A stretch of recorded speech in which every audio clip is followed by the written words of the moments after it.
if I would have applied myself, I could have gone to the NBA. You think so? Yeah, I think so. But it's just like, it's been done. I didn't want to, I was like, I don't want to be a follower. Hi, I'm Jason Concepcion. And I'm Shea Serrano. And we are back. We have a new podcast from Wondery. It's called Six Trophies. Woo! And it's the best. Each week, Shea Serrano and I are combing through all the NBA storylines, finding the best, most interesting, most compelling stories, and then handing out 6 pop culture themed trophies for 6 basketball related activities. Trophies like the Dominic Toretto I Live My Life a Quarter Mile at a Time trophy, which is given to someone who made a short-term decision with no regard for future consequence. Or the Christopher Nolan Tenet trophy, which is given to someone who did something that we didn't understand. Catalina Wine Mixer trophy. Ooh, the Lauryn Hill, you might win some, but you just lost one trophy. And what's more, the NBA playoffs are here, so you want to make 6 Trophies your go-to companion podcast through all the craziness. Follow 6 Trophies on the Wondery app or wherever you get your podcasts. Listen ad-free right now by joining Wondery Plus.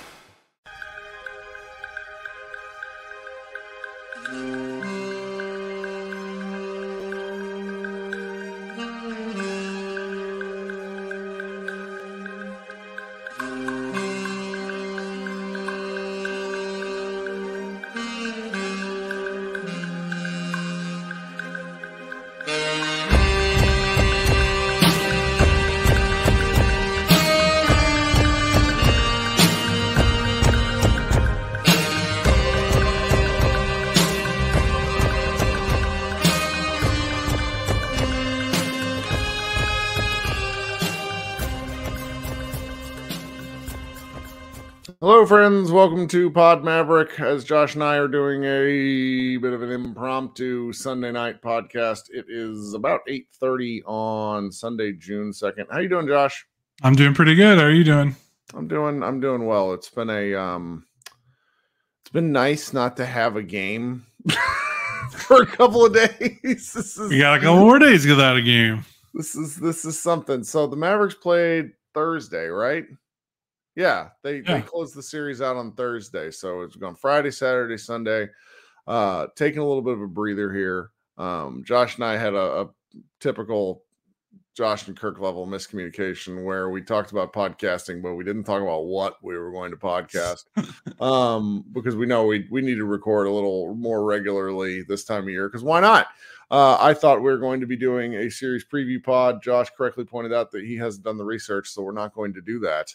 So we're just going to talk a little bit more, now that we've had a couple of days to process. I think we'll obviously have some Boston and Maverick thoughts in here, but this is a different level of show than what you're going to get from us probably like Tuesday into Wednesday. We'll let the preview show breathe a little bit. I'm going to try to have a conversation with somebody everybody should be familiar with, Bobby Corrala, tomorrow at some point, just about where he is on this series. We might squeeze in one more show. I don't know. It's funny, you get to the finals and I sort of expected to be talking about this series more to this point, but I really don't want to overwhelm myself. I don't want to get too deep into the information. I'm listening to everybody's thoughts on this. I actually went on a Boston Celtics podcast a little bit earlier tonight, answered some questions and talked a little Mavericks, but more or less, I'm still riding the high from the Western Conference Finals, which maybe doesn't bode well if the Mavericks are doing the same thing. But it's just we held a 4-hour live show. That was nuts. I cannot believe it. I mean, one, just your endurance to do it, but also how many live shows have you done where 2 or 3 people join and then you're like, all right, no one else. See you later. Big gulps, huh? Yeah. Yes, exactly. So the fact that you had just that many people that wanted to do that that spoke to the moment for sure. I'm sure we talked about it. We're getting DMs from people that are like, hey, can you get me tickets? It's we don't work for the team. Sorry. 10 of 10 weird message. Thank you for that one. Yeah, well, no, a couple of people appreciate it. Yeah. Listeners of the show have actually specifically asked me if I know of any other marketplaces where they might be able to not get destroyed as opposed to Ticketmaster, where it feels like there's just all these markups. The answer to that question is no. If you want tickets to this series, you are paying for it. And it's a little frustrating, but it's also I don't think the hardcore Mavs fan base may not entirely grasp just how much demand the Kyrie Irving acquisition brought, because the Mavericks were a hot ticket and then they were bad. So the demand might have temporarily fallen off, but I know that season ticket prices were really raised this year. There's a limited number of seats, and the Dallas-Fort Worth Metroplex area is enormous. There's a lot of people. Yeah. It is not even Dallas-Fort Worth. Like it's not that far of a drive Frisco, for people really, in Oklahoma. Yeah. Well, there are probably a lot of Mavs fans in Oklahoma City before the Thunder got there. There's probably some Mavs fans in Waco and Austin. Like, Texas is a huge state. And I know that there's, 2 other Texas teams, so that makes it a little easier. But yeah, like, it's crazy. And it's not a big arena. Like, the American Airlines Center was built in 2001 before we got these kind of like mega arenas that everyone's building now. Like, its max capacity is like 19,000. Like, it's not a lot. It's just not a lot of people. So, that's just what's going to happen, unfortunately, for some people that are getting priced out, which sucks. But there's just nothing you can really do about it. It's crazy. That's right. That's right. So Josh and I will do kind of a more thorough series preview, because Josh, I know we get 2 versions of Josh. Josh either word vomits like 4,500 words out about a series on paper, which I don't think is the best way for you to use your time these days. With how people consume stuff, it's just different. Right. And I think that allows us to sort of process our thoughts a little more in real time when faced with the data. So I think we'll probably come back and do that on Tuesday night if we can. But for now, I'm still sort of reveling in the series. I've been interested in listening. I've listened to a lot of shows about this series, and I've got to say, there's a lot of revisionist history already going on about this series, where it's like, oh, well, the Mavericks kind of had them from the jump, and you look at this and that and the other, and it's odd. It's very odd to me. You think it's the case of a lot of people that were like just now paying attention to the Mavericks? I really do, because what the Mavericks do on paper drives people insane. Because you're essentially tossing out 60 games of regular season action. Because, if we really think about it, guys, the Mavericks traded for these 2 guys. They blew Oklahoma City Thunder out of the water. And I'm pretty sure right after that was the All-Star break. They might have played one more game. But then they came out of All-Star break, and they looked like shit. They looked like shit. Mm-hmm. It was bad. That was like 26 and 23, I think, was... I don't know. No, that was before the trade. Was that before? Yeah, that was before. But they lost 5 of 6, and I think they were like 8th. Like, they were pretty squarely in the play. I'm misremembering when Nick took like the bold stance of like, hey, you know what, kids got to go. That was before the trade. I mean, I could okay. Yeah, that was. I mean, they had some pretty. They had some pretty crummy losses, like right before those trades. Oh my goodness. Yeah, let me see, because I'm kind of curious when that exactly was. Yeah, they lost to Milwaukee at home. Oh, Luka scored 40. It was 129-117. Mm-hmm. They had just lost. I mean, they had lost 1, 2, 3, 4, 5. They had lost 6 of 8, and they were all pretty much blowouts. Like, they lost a blowout to the Lakers, a blowout to the Celtics, a blowout to the Suns.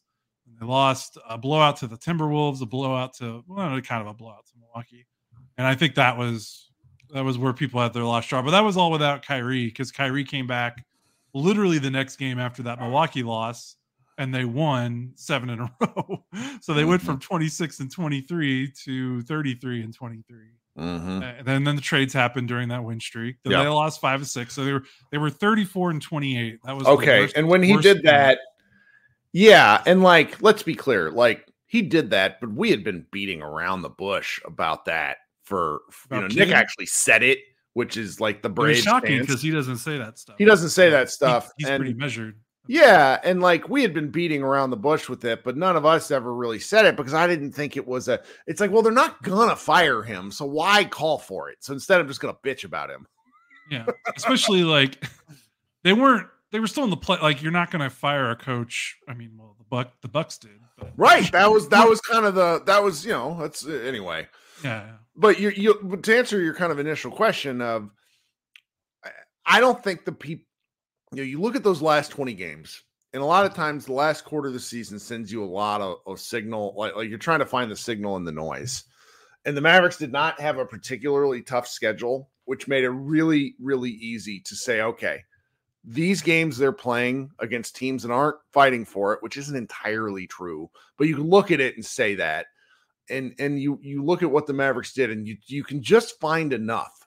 And I'm playing the cynic here, the outside, like, so just trying to look at this from a different point of view, to where if you didn't believe in the Mavericks coming into the playoffs, I get it, is what I'm saying.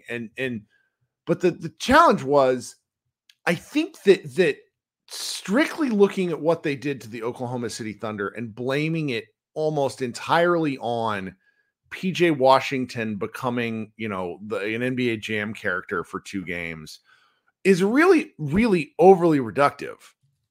It is my take, because I think even without, Luka was still injured, quite candidly. That's going to be something that's going to be lost to time, no matter how this thing goes, is like Luka hurt himself in game 3 against the Clippers and took a real long time to come back and look right, and then shake himself out of his own kind of funk.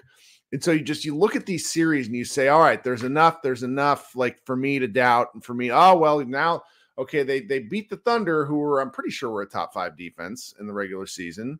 Yeah, they were good. They were like top. Yeah, they were top 5. I think they were top 5 both offense and defense. They were great. I mean, they're great team, great regular season team. And then you go to play the Thunder, like, okay, well, the Mavericks aren't going to be able to deal with the Thunder's defense, but you mean that's the Wolves? that's what separated anyone from people who'd been paying attention to the Mavericks and who hadn't, based entirely upon your notion. You were like easily the loudest person about this, of watch the Mavericks when they play a middling offense. They just win. They just eventually wear you out. And that's what, you play the Wolves and you end up in the situation where, okay, the Mavericks are they're just going to find a way to will this out. And like my also take, and I said this on this Boston podcast earlier, like the Wolves defense is a regular season grind out. Do you know what I mean? Like that was not a playoff defense the Mavericks faced. It really wasn't. Now, part of that is Luka Doncic being unbelievable. Ask the Denver Nuggets if that was a playoff defense. But part of that comes with two of their big 3 basically shit in the bed. Yeah, I mean, and Jokic can't be a one-man army. But I'm just sort of surprised that we're going, the Mavericks are like, let's be honest. Like, I sort of want somebody to look into this for me. I've been too lazy to do it myself. But when was the last time a team wasn't in the playoffs or play in and then made the NBA Finals? I can't remember off the top of my head. I mean, because the Warriors made the play in that next year. Yeah. And so it's the year before, and then they made the finals. There you go. Because that was kind of one of those things. And it's just the Mavericks pretty good. Like it. Yeah, it's one of those things where I understand the doubt around like March basketball, but 2 things, like the play-in happened, and I think you and I could both, I think everyone can agree that the end of the season has been way more competitive across the board with the play-in, because there's just more spots open for teams to compete. Mm-hmm. Like before the play-in, like, yeah, the 9th and 10th and 11th seeds in a conference are probably shutting things down. The 6th, the 5, 6, 7 seeds probably don't have a lot to play for. But now, like, you open it up with the play-in, you're suddenly giving like 5, 6, maybe 7 more teams that normally around that time of year are trying to wind it down and just get to the end of the year without getting hurt, are now like, oh, we need to win as many games as possible because we're either trying to avoid the play-in entirely, or we're trying to make sure that we can win 2 games to get into the final slot, or we're just trying to get in entirely so that we don't miss the playoffs, because our owner wants playoff revenue, because that's a factor that even these teams that have no business being in the playoffs, like their owners probably very much would love to host 2 playoff games if you can get through the play-in and make it to the first round, even if you're 35 and even if you have 35 wins or whatever. So there's incentive. And then that combined with this year, the 65 game rule, where you had to play at least 65 games to qualify for MVP and All-NBA, and All-NBA directly affects your money if you're one of those fringe or would-be superstars.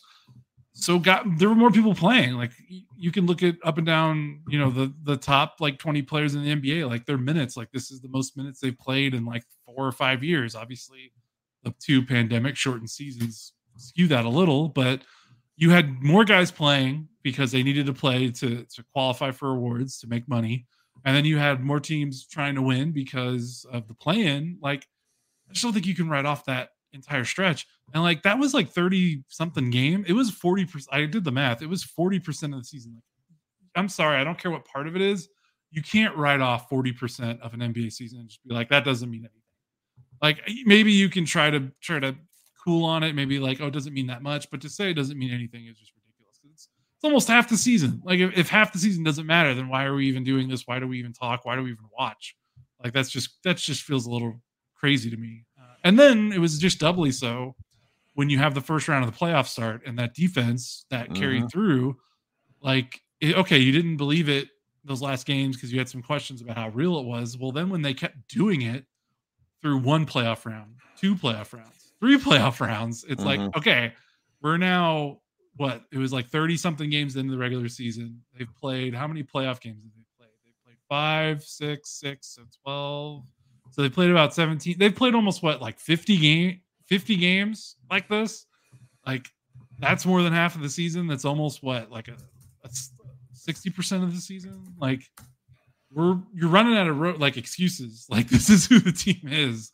And I think after that Minnesota series, I think everyone finally started to get the picture, but there's still that kind of sense of like these plucky out of nowhere Mavericks. And I'm looking at their roster. I'm like, I don't know. They've got one of the best players in the world in Luka. They've got another top 20 player in Kyrie.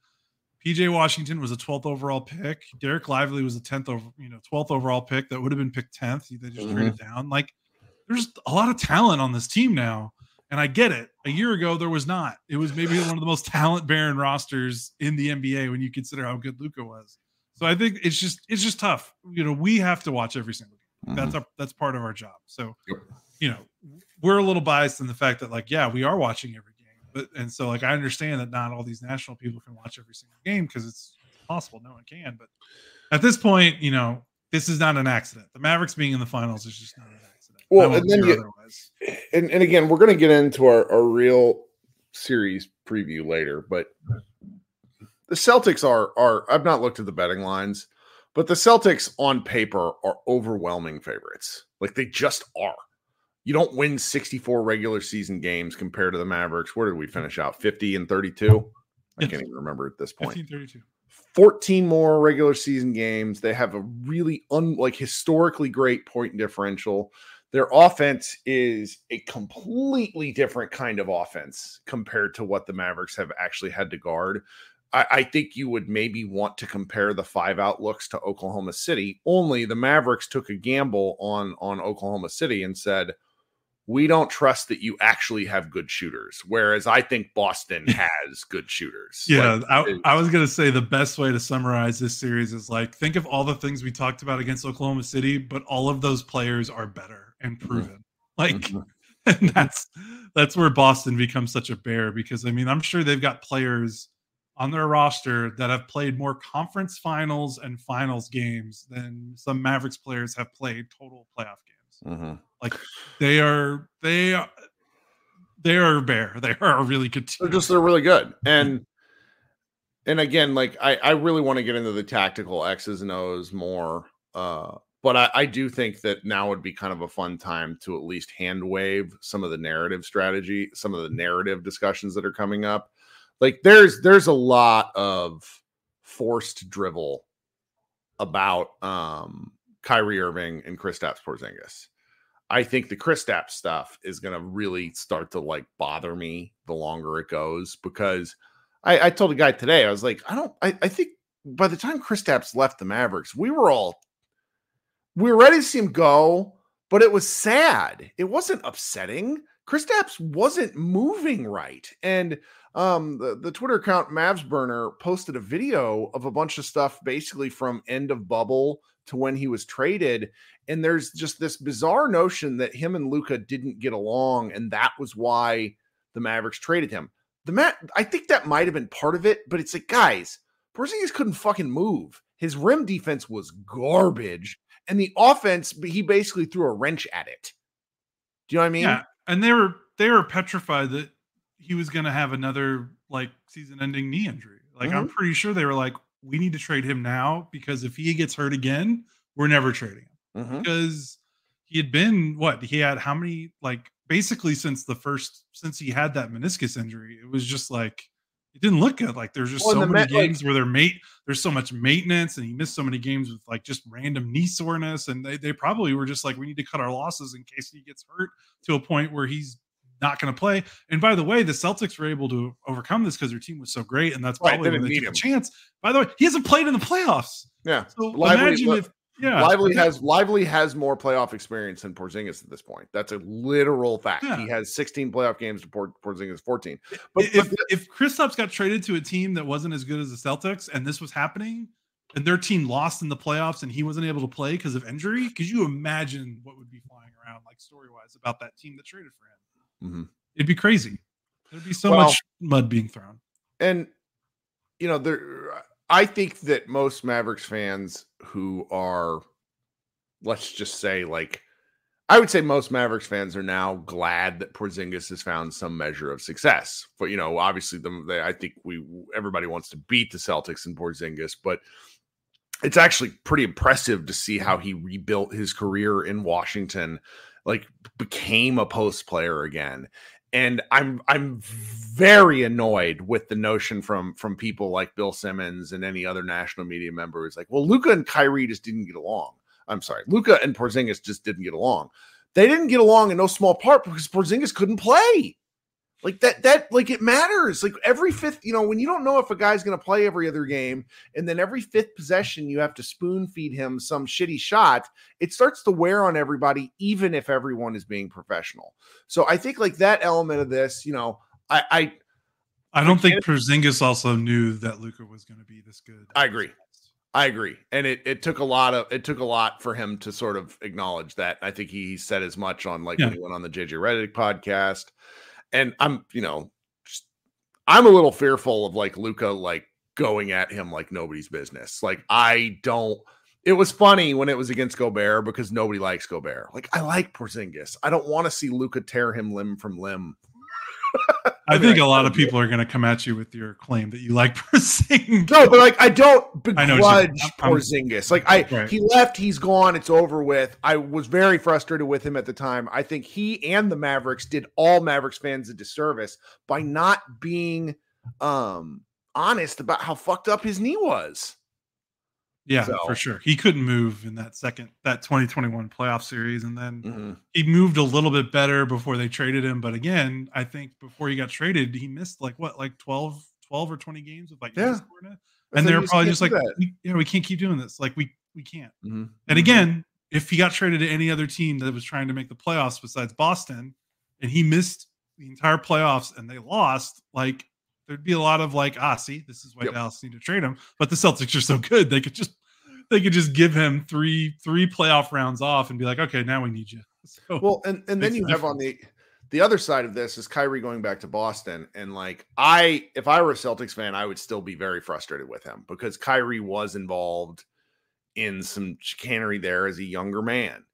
And I've been this was before anti-vax. This was just, he was there. And I think I've been noodling about this because I don't know if I'm smart enough to write this, but one of the things about Kyrie that is just simply true is Kyrie is a person who does not say he's sorry.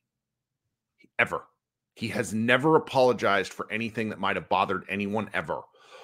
But he has also seemed to change how he is. He seems to have become, at least in terms of his behavior and his interactions with everyone on the media, he no longer is quite so. Could you imagine 2024 Kyrie Irving stomping on a logo? Do you know what I mean? Like, he just seems like he's a different person who's more content with where he is in life and doesn't want to let any noise affect anything else. And so, maybe he's just established different priorities. He's also he was 25 in Boston. He's 31 now. I mean, it's different. I think about what Charks talked to me about Tim Hardaway Jr. back when the Mavericks traded for Tim Hardaway Jr. And how old is Tim Hardaway now? Like 32? No, he's not that old. I think he's like right at 30. Well, actually, he might be. I can't remember. Wow, you nailed it. 32. Okay, so he told me back when the Mavericks got him, and this is 6 years ago, so he's 24, and he's like, you wait until Timmy is in his 20s, and he's going to want different things in late 20s, early, maybe early 30s. And players want different things as they get older. People want different things as they get older. And I think that there's going to be a big narrative push. We got to get revenge against Kyrie. And it's like, well, revenge for what? He didn't want to stay there. He didn't want to stay there. He kind of acted like a fool. And frankly, he's played terrible in Boston. And I think he's lost to them like 10 times in a row. Okay. So I bet he, as much as anyone else, wants to shed this narrative element of it and just get back to playing basketball. Now, do I think the Celtics crowd is going to forgive him? Or no. But you know what I told Sky tonight? I think the Boston crowd ought to really reconsider, because there's another guy who becomes a motherfucker when he's challenged at anything. And I think that Luka Doncic character may internalize spite directed at Kyrie and channel it back out like he's Godzilla using his nuclear breath. He does have that Jordan psycho gene, like spiteful psycho gene, I think. So I could believe it. My guy, like he just like I watched all that stuff about him going at that fan, because I was writing the recap, so I wasn't paying a ton of attention to it. But him going at that fan in Minnesota, he's done stuff like this all year and really all playoffs. And I just sort of think it's like, okay, if the crowd's coming at Kyrie, Luka might take that personally just because that's his hook.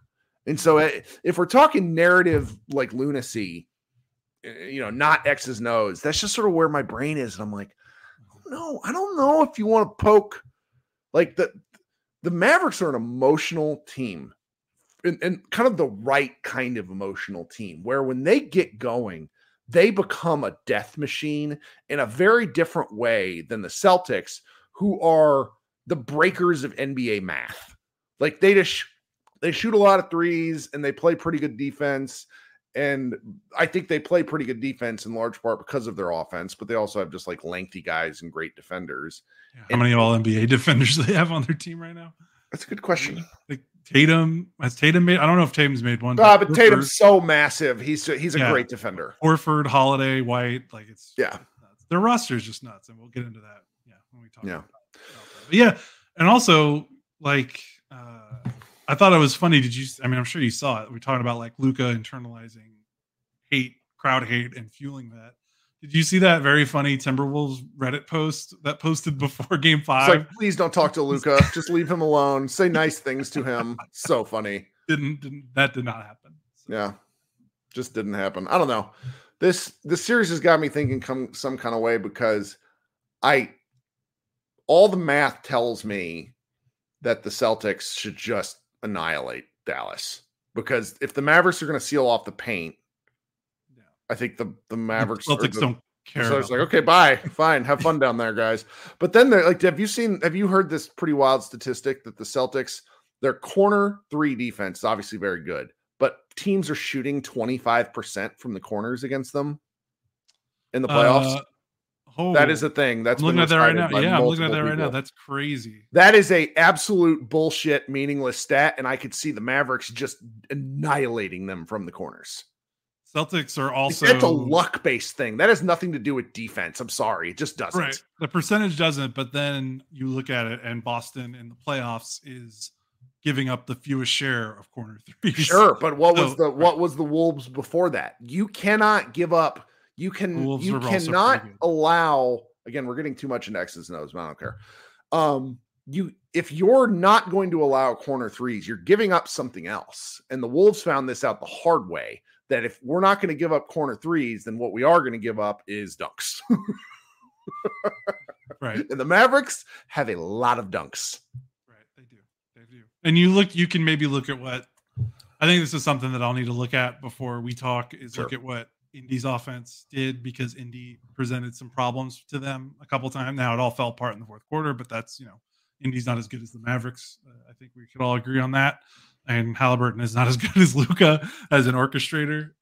So I think there's some stuff you can look at that the Mavericks coaches are probably looking at, like how do we attack this Boston defense? But yeah, it's probably the shell shock is definitely going to be the Mavericks defense versus the Boston offense. Well, the Celtics should, if they're paying attention to anything, they should treat Luka like, I want to say like 2007 Steve, like the Mavericks treated 2006, 2007 Steve Nash, and just let him shoot 50 times and exhaust himself. That's, yeah, absolutely. We talked about that after every game in the playoffs. We were like, why are teams sending two? So scared of him that they're like, you know what, we're going to send a second guy. And it's like, what are y'all drunk? What happened?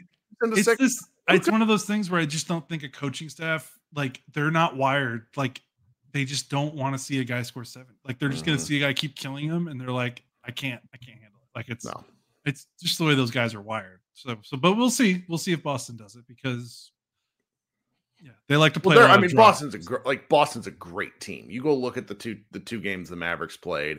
And if I'm a Celtics fan, I'm looking at those and going, we're going to eat these guys lunch. That could happen. Luka was awful defensively in those games. And they're just going to hunt him to death. Yeah. It's been really funny because I have taken, I need to probably cool it off, but I have taken the victory lap for my Minnesota prediction. And everyone in response to that has been like, what's your finals prediction? Like, we want to hear your finals prediction. I was like, I don't know if you want to hear my finals prediction. I'm not going to make it now. I'll make it on our next podcast. But yeah, I need to look into it before I finalize it. But my first impression is, it's not great. Like this is much harder. Oh yeah. I mean, the thing is it's not just that Boston is like, it's not just that Boston's really good. They're historically really good. Like they had one of the best net ratings of all time. Like this is not just your run of the mill. Like I know that sounds like a stupid thing to say. But they've done it without getting like Jason Tatum and Jaylen Brown are, I don't know where you'd rank Jaylen Brown, but Tatum is like a top 10 NBA player, but they don't have the top 3 NBA player. And that's normally the guy that gets close enough to win the title. They just have a great team. It's a great team. Like Tatum hasn't really even shot the ball that well in a while, and they're still mowing people down. What if you get a Tatum hot streak? Like then you're just out. You can't defend it. There's just no outs. Yeah. Like, every team the Mavericks have played, like you think about the Clippers, like there's Terrence Mann, there's Amir Coffey, there's Russell Westbrook, there's those guys. We can slack off those guys. Then against the Thunder, it's Josh Giddey, it's Lou Dort, it's Aaron Wiggins. It's, I guess those were the main guys that they were laying off of. Like with Boston, it's like Derek White, I get like Drew Holiday, like these guys that have been proven as just these quality, like high level starting players for a good team. It's just like their bench maybe, like, but then again, it's the playoffs, so you're not going to see, like, you're going to see their starting 5, or you're going to see their if Porzingis is playing, which I assume he's going to be healthy. I think the indication he's going to be ready to go by game 1. Like their top 6, Brown, Tatum, Porzingis, Holiday, oh my God, White, and then Horford. Who are you hiding off of? Like, like you just kind of have to hope and pray that like Drew Holiday has one of his weird cold spells like he did in last year's playoffs, or maybe Derek White does. But it's a bear of a lineup. They just don't allow a lot of places for you to hide, and it feels like they kind of remind me of the Warriors back when the Warriors were winning all their titles, and where you're looking at it and you're like, how did the league let this happen? Like, how did they accumulate all these players? Like, aren't there rules against teams being able to acquire this many good players in a short period of time? And you feel like you have all these like crazy events that lead to it, because like Holiday's not on this team. If Damian Lillard doesn't want to get traded, and then, if Damian Lillard gets traded to Miami, like, I don't think Drew Holiday is getting traded to Boston. Maybe he still does. Like, it's just like the circumstances that led to this, and like Memphis deciding they wanted to trade, Marcus Smart. That's what led to Porzingis. It kind of feels like Steph Curry getting that extension before he turned into an MVP candidate that allowed them to have the cap space to sign Kevin Durant in addition to the cap spike. And you're just like, this shouldn't happen. Like, it's just a confluence of perfect events. Also, but they're a really good front office. I mean, they've been a really good organization for like 10 years now. So, it's you want to credit being lucky, but it's like they kind of created their own luck. Well, we should cut loose for a bit and circle back. I don't even think I've told the Mavs and Moneyball staff this. Do you know what I have to do on Thursday morning? What do you have to do on Thursday morning? I have to drive to College Station with our dog because he's getting another checkup. That's for his brain? For his brain tumor. I mean, he doesn't have one now, but it's been like almost 18 months, and we didn't go back in December because we had baby and stuff like that. Now we're just trying to go. And when we planned this, I did not plan for the Mavericks to be in the finals. Okay, sorry. Like, there's all this shit going on right now where it's like I have to tell everybody, I'm sorry. Like, I didn't anticipate the Mavericks being in the finals when I planned my life. I was going to bring this up earlier in a sign that I think maybe this is why the Mavericks are going to win, and it's because you keep planning like major life events. My birthday party. My wife's going out of town for a week. She's going out of town for a week next week. I'm going to have to do all this shit single parenting with 2 small kids. You've planned all this stuff assuming the Mavericks are not going to be playing anymore, and they keep winning. And so now I'm like, they're winning to spite you, and they're going to win this championship despite you. I mean, and you did the classic Josh move of moving, like quite literally moving before the playoffs. That has happened every year the Mavericks make a serious run. It's just chaos. Yeah. As soon as your wife scheduled your birthday party before the trade deadline. It was in February when she planned that. Yes. Assuming that the Mavericks would by all accounts, they were on pace to either lose in the play-in or lose in the first round. That was their ceiling. They were 26 and 23 at one point. Like for this to happen now, and for this, now that you're telling me that you're going to be a College Station, they're absolutely winning game 1 now. Like, I'm fully convinced. Like, your life is some sort of hex on the Mavericks in a good way. Bad way for you, but in a good way for the Mavericks. That's right. I can't believe it keeps working out like that. People are going to ask you, like, if the Mavericks are playing a game 7, like, we're going to have fans that are going to ask you to, like, schedule a dentist appointment or something. Well, this playoff stuff is nuts. And, like, I got invited to play in the media game when people play here. And, like, are you going to go? Pretty sure I have a partially torn meniscus. Oh, that's right. I forgot. Am I gonna play anyways? Dude, I didn't even get an invite. I asked. I was like, hey, I'll play. I'm a dummy. I'll play because I still can't play. I mean, I'm in good enough shape. I just don't play anymore because I don't want to hurt myself. But if I was to hurt myself, at least it would be in front of people who yell at me on the internet. Well, hey, consider this: if you need to get knee surgery, they're probably going to schedule knee surgery on the day the Mavericks win the championship. That's correct. That would just be the way this goes. All right, so you and I will be back on. Let's just plan for Tuesday night, probably around 8:30 or 9. We'll do that. Commit live in front of God and everybody. Josh will do what he always does for these, which normally we just don't plan our shows. Like, whenever I see Nick Angstadt runs and all these other guys that run out, like, hey, this is our rundown, and I'm like, Josh and I just vibes. We just vibe, figure it out. But we'll do a real rundown for that show. Probably talk for an hour, have some fun. If you missed any of our Mavs party stuff, I really enjoyed that show. We probably had 40 people, 50 people come on over the course of 3 hours. Average post-game show, you have 2 or 3? Yeah, 6, 7, 8. It really does depend. Okay. But we had a person from Sri Lanka that was in the chat. We had our friend Mr. Green in Perth, Australia, who was drunk at 1 p.m. because he was just having such a great time. We got our Sudarshan from India calling in every time. It's my favorite. We had a early caller from Brazil. It is a wild time. It makes me so happy that people actually want to do this, because one of the things, and this is a little ridiculous, maybe I should have written about this, but alas, the last time the Mavericks made the finals run was 2011. I was living in DC. My wife and I were in this 400 square foot apartment. I didn't really know anybody to watch basketball. I was on Twitter, but not really on Twitter. I didn't know anybody. I didn't do anything. My Facebook is where I used to post, you'd see. Today's was because it's the 13th anniversary of the Mavericks game 2 comeback. And I have 9 status updates because I was just losing my mind. And it was something. It's I didn't have any friends. Now I have a lot of friends that watch basketball. So it's like looking forward to watching basketball with people because it's fun. So, all right. Josh throwing shade at Kirk. What's your average call-in show? 2 or 3 callers. Ouch. I don't expect anybody on the Mavs Moneyball staff to actually watch that show. No, I actually do. Like, I like listening because we do our show, and so I don't need to re-listen to myself. Like, I don't listen to myself, but I like to when I take Maddie in the morning to daycare. I listen usually if it's up. I listen to the after show. And I guess I just caught a couple. Hey. Don't kill me. I just caught a couple that were funny. Sometimes you only had a couple. Usually those are after the losses.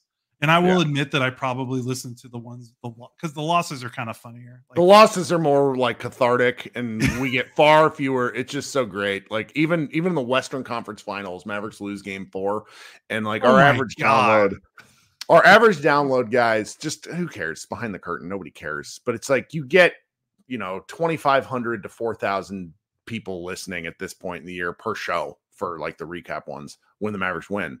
Then they drop off and it goes down to like 1,300 people, which is still incredible. Like we're never going to be like a great big show, but it's always funny to see how many people do and don't listen. And I love it. But anyway, we'll be back Tuesday night. Everybody, thanks so much for hanging out. And did the Stars do something good? I'm seeing stars in the chat. Maybe is that worth? No, they are not doing good. They are not doing good. They are down 2-1 to the Oilers. This could be their closeout game. Hopefully something good comes for them. All right, Josh and I will be back. Thanks so much for hanging out. We will talk soon. Go Mavs.